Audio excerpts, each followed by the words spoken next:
BCom part first paper economic environment in India का एक महत्वपूर्ण टॉपिक है बेरोजगारी। आज हम बेरोजगारी के दुष्प्रभावों पर चर्चा करने वाले हैं। Bad effects of unemployment.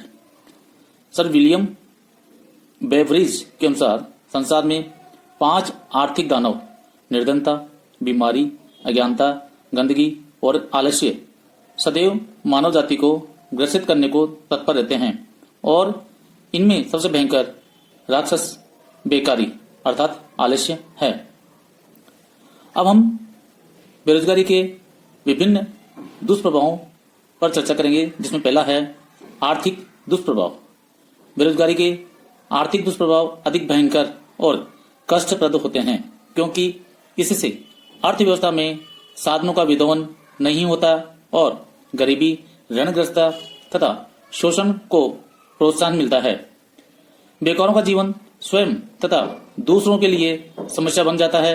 प्रमुख आर्थिक दुष्प्रभाव निम्नलिखित है। पहला है बेकारी अधिक बेकारी को जन्म देती है।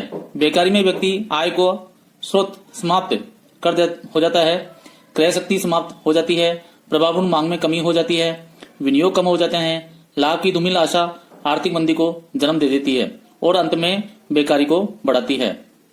दूसरा है आर्थिक निर्धनता एवं निम्न जीवन स्तर। जब लोगों की आय समाप्त हो जाती है तो गरीबी बढ़ जाती है, क्रय शक्ति में कमी आ जाती है, तो निम्न जीवन स्तर बना रहता है। यह कहना उचित ही है कि बेकारी से निर्धनता बढ़ती है। तीसरा आर्थिक दुष्प्रभाव है मानव जाति का अपव्यय। स्टालिन ने मानव शक्ति को विश्व की सबसे मूल्यवान पूंजी की संज्ञा दी है। बेकारी के कारण इसका समुचित उपयोग न होने से इसका अपव्यय होता है। चौथा आर्थिक दुष्प्रभाव है आर्थिक विषमता में वृद्धि। उदारीकरण के पश्चात देश में आर्थिक नीतियां अमीर वर्ग के पक्ष में रही है। फलस्वरूप अमीर और निर्धन अधिक निर्धन हो रहा है। निर्धन बेरोजगारी के कारण आर्थिक निर्धन बनता जा रहा है। पांचवा दुष्प्रभाव है ऋणग्रस्तता में वृद्धि। बेरोजगारी का सामना करने के लिए बेकार व्यक्ति अपने तथा आश्रितों के पालन के लिए ऋण लेते हैं। ऋणों की ब्याज दर ऊंची होती है। मूल एवं ब्याज दोनों ऋणग्रस्तता को बढ़ाते हैं। छठा आर्थिक दुष्प्रभाव है आर्थिक शोषण। श्रम की पूर्ति अधिक होने के कारण मोल भाव करने की क्षमता घट जाती है। ऐसी स्थिति में उद्योगपति कम मजदूरी देकर अधिक काम लेकर श्रमिकों का शोषण करते हैं। सातवां आर्थिक दुष्प्रभाव है आर्थिक शिथिलता को बढ़ावा। बेकारी के कारण उत्पादित माल की प्रभावपूर्ण मांग में कमी हो जाती है और देश में मंदी का दौर शुरू हो जाता है, जिससे अंततः आर्थिक विकास कम होने लगता है। अब हम बेरोजगारी का सामाजिक एवं नैतिक दुष्प्रभाव पर चर्चा करेंगे। बेकारी में जब व्यक्ति भूखमरी, रोग, कंगाली, शारीरिक दुर्बलताओं तथा चिंताओं का शिकार होकर कष्ट भोगता है, तो वह सामाजिक एवं आर्थिक अपराध की ओर अग्रसर हो जाता है। बेकारी के कारण उसका नैतिक पतन गिर जाता है।